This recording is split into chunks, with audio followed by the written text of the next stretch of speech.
শুরুতেই আমি সবার থেকে ক্ষমা চেয়ে নিচ্ছি। দার্জিলিং পার্ট 2 ভিডিওটা আমি তাড়াতাড়ি দেব বলেছিলাম, কিন্তু বেশ কিছুদিন অসুস্থ থাকার ফলে ভিডিও রিলেটেড কোনো কাজই আমি শেষ করতে পারিনি। সে কারণে ভিডিও পাবলিশ করতেও দেরি হয়ে গেল। দার্জিলিংয়ের আগের ভিডিওতে দেখিয়েছিলাম আমরা কোন হোটেলে উঠেছি আর তার সমস্ত ডিটেলস, তার সাথে গ্লিনারিজে আমাদের লাঞ্চের অভিজ্ঞতা ও দেশবন্ধু মিউজিয়াম ঘুরে দেখা। যদি সেই ভিডিও এখনও না দেখে থাকেন তাহলে ডিসক্রিপশন বক্সের লিংক দেওয়া রইল, দেখে নেবেন।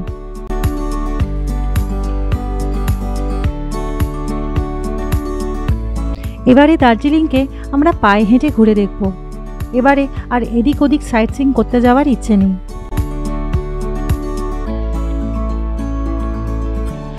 দার্জিলিংয়ে দেখার মতো রয়েছে বাতাসিয়া লুপ, ঘুম monastery, Padmaja Naidu Himalayan zoological park, আরও অনেক কিছু।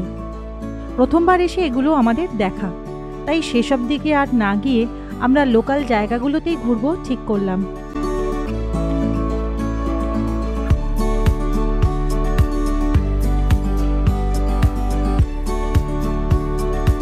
সত্যি বলতে কি, দার্জিলিংয়ের মানুষজন, এখানকার ফ্যাশন, খাবার দাবার সবটাই খুবই আকর্ষণীয়। যে একবার আসবে এখানে সে বারে বারে আসতে চাইবে।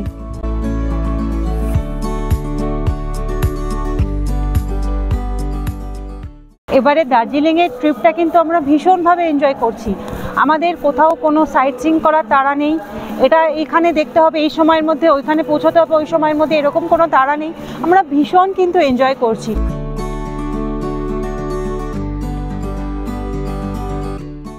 আমরা আজকে সারা দুপুর ঘুরে ফিরে টায়ার্ড হয়ে আমরা আবার এসেছি সিলভার ফারে, যেখানে আগের বারও এসেছিলাম। আমরা এখানে স্ন্যাক্স খেয়েছিলাম, আর পরের দিন সকালে আবার এত ভালো লেগেছিলো আমরা ব্রেকফাস্টও খেয়েছিলাম। তো সেখানে এসেছি, এখন প্রায় বন্ধের মুখে মুখে।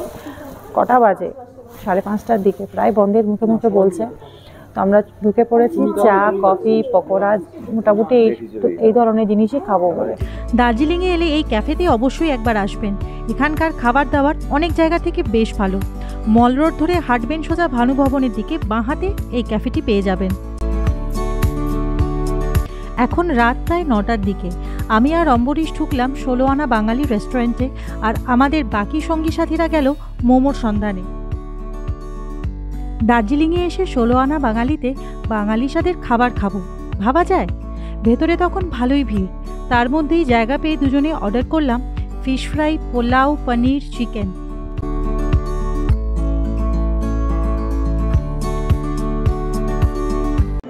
আমরা এক্ষুনি 16 আনা বাঙালিতে লাঞ্চটা সারলাম। কি বলবো, মানে ঢুকেছিলাম একরকম ভেবে, কিন্তু অর্ডার দিলাম তো অর্ডার দিতে গিয়ে বলছে এটা নেই, ওটা কম আছে, ওটা বেশি আছে। যাই হোক, সেটা তো একটা পার্ট গেল। টেস্ট ওয়াইজ একদম বেকার, একদমই বেকার। রাতে একান্ত কিছু না খেলেই নয়, সেই জন্য ওখানটায় ঢুকেছিলাম। আরও আপনারা বলবেন আরও অনেক খাওয়ার অপশান আছে, কেন গেলাম না। কিছু হেলথ ইস্যু আছে, যেটা অম্বরীশ পারে না সব রকমের খাবার খেতে, সেই জন্যই আরও যাওয়া ওখানটায়। তো একদম বেকার, আর আপনাদের কাছে একদমই কিন্তু এই জায়গাটা রেকমেন্ডেড নয়। সবচেয়ে বড় কথা হচ্ছে খাবারের টেস্ট, কোয়ালিটি সব নিয়ে কিন্তু ওভার প্রাইস।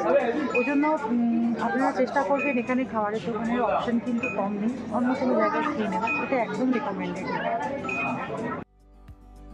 আজ 19 অক্টোবর।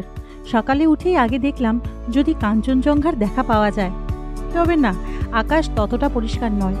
যাই হোক, সকাল সকাল রেডি হয়ে বেরিয়ে পড়লাম মহাকাল মন্দির দর্শনে। যাওয়ার পথে সকালের চারপাশের পরিবেশটা বেশ মনোরম লাগছিল। ভিড়হীন মল রোড ধরে হেঁটে যেতে বেশ লাগছিল। আমার ভিডিওগুলো ভালো লাগলে অবশ্যই সাবস্ক্রাইব করবেন, আর সাথে লাইক শেয়ার করতে ভুলবেন না।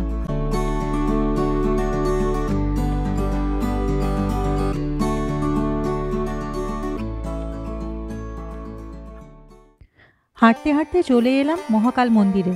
এখানে পর্যটক ও স্থানীয় মানুষের ভিড় লক্ষ্য করা গেল।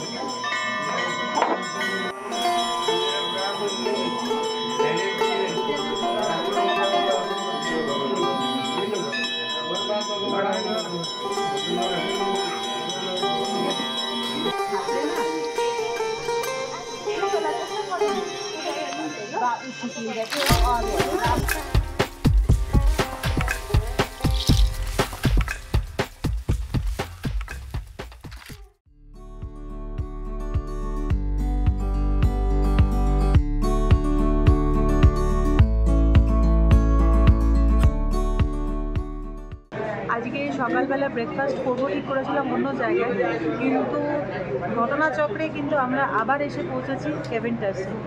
আর আজকে আগের বারের তুলনায় আজকে লাইনটাও কম ছিল, তাড়াতাড়ি জায়গা পেয়ে গেছি, ব্রেকফাস্টের অর্ডার দিয়ে দিয়েছি।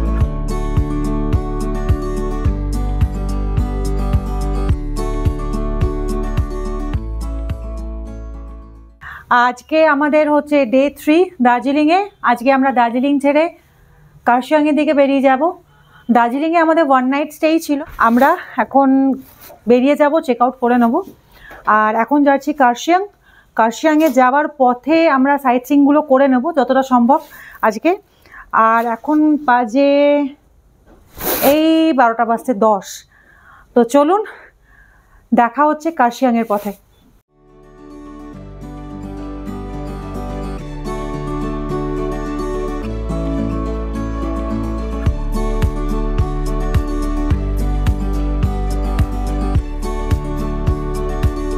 দার্জিলিংয়ের গল্প এখানেই শেষ করলাম।